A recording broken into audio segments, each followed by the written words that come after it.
عن أبي هريرة رضي الله تعالى عنه قال رسول الله صلى الله عليه وسلم ثلاثة لا يكلمهم الله يوم القيامة ولا يزكيهم ولا ينظر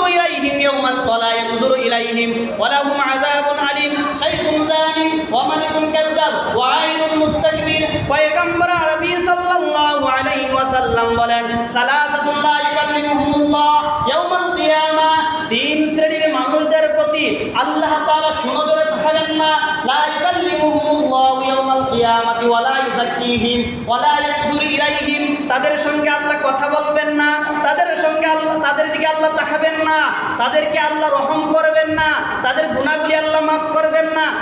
এক শাইখুন জানি ওই ব্যক্তি যারা পূর্ব বয়সে যারা করে বয়স বেশি হয়ে গেছে 60-70 বছর বয়স এরপরে তারা জেনা করে কিনা এমন মানুষ আছে কিনা তিন শ্রেণীর মধ্যে এক নাম্বার শাইখুন জানি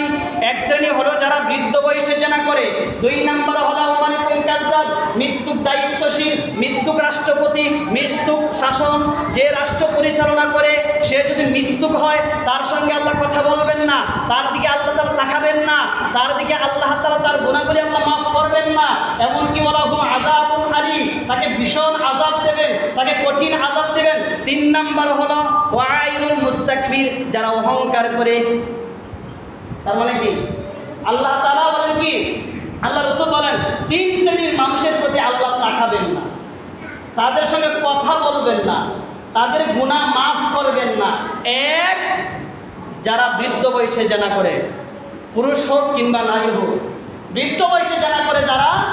তাদেরকে আল্লাহ গুনাহ ক্ষমা করবেন না তাদেরকে তাকাবেন না তাদের সঙ্গে কথা বলবেন না দুই ওয়া মালিকুন কাযযাব যেই রাষ্ট্রপতি মিথ্যে কথা বলে রাষ্ট্র পরিচালনা করে ওই রাষ্ট্রপ্রধানের সঙ্গে আল্লাহ কথা বলবেন না তিন ওয়াইনুল মুস্তাকবির যারা অহংকার করে চলে যারা দাম্ভিকতা দেখিয়ে চলে তাদের সঙ্গে আল্লাহ কথা বলবেন না তাদের গুনাহগুলি আল্লাহ ক্ষমা করবেন না তাদের দিকে আল্লাহ তাকাবেন না শুধু কি তাই নয় ওয়ালাহুম আযাবুন আলীম এই কথা বলে আল্লাহ ছেড়ে দেয়নি রাসূল সাল্লাল্লাহু আলাইহি ওয়াসাল্লাম ছেড়ে দেয়নি বললেন তাদেরকে কঠিন আযাব দেওয়া হবে তাদেরকে কঠিন থেকে কঠিন আযাব দেওয়া হবে তাহলে অহংকার বুঝতে পেরেছেন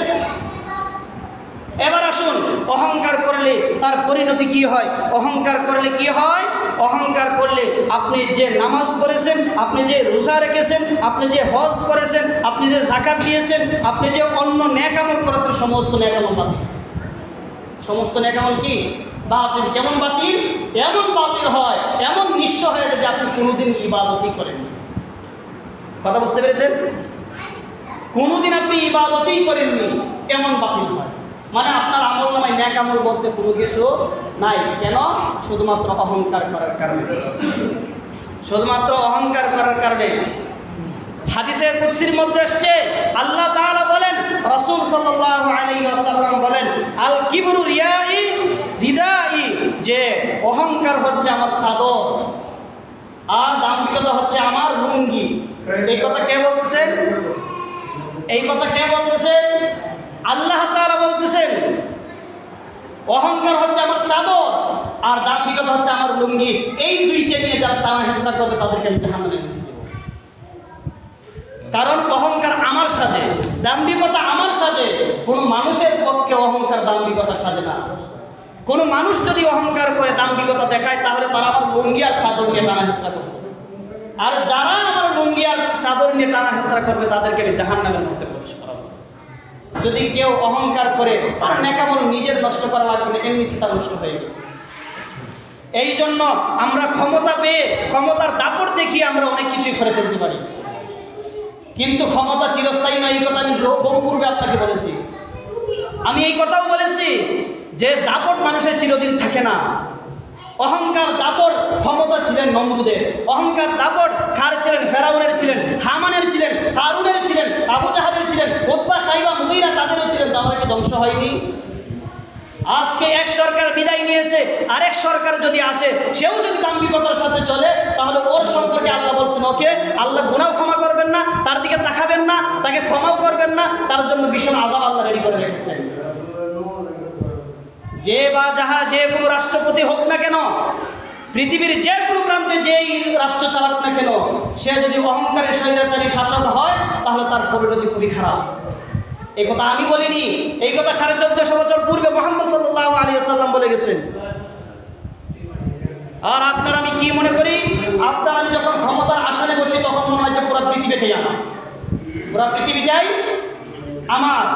এই জন্য ভাইজান, শুধু রাষ্ট্রপতির সম্পর্কে আমি আপনাকে বলতেছি না, আপনিও আপনার গ্রামের জন্য কোনো না কোনো দায়িত্বশীল।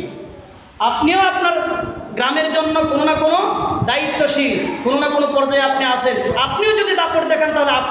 আপনার পরকাল আপনাকে হারাতে হবে। পরকালে আপনি বিজয়ী অর্জন করতে পারবেন না, আপনাকে কিয়ামতের মাঠে জবাবদিহিতা করতে হবে।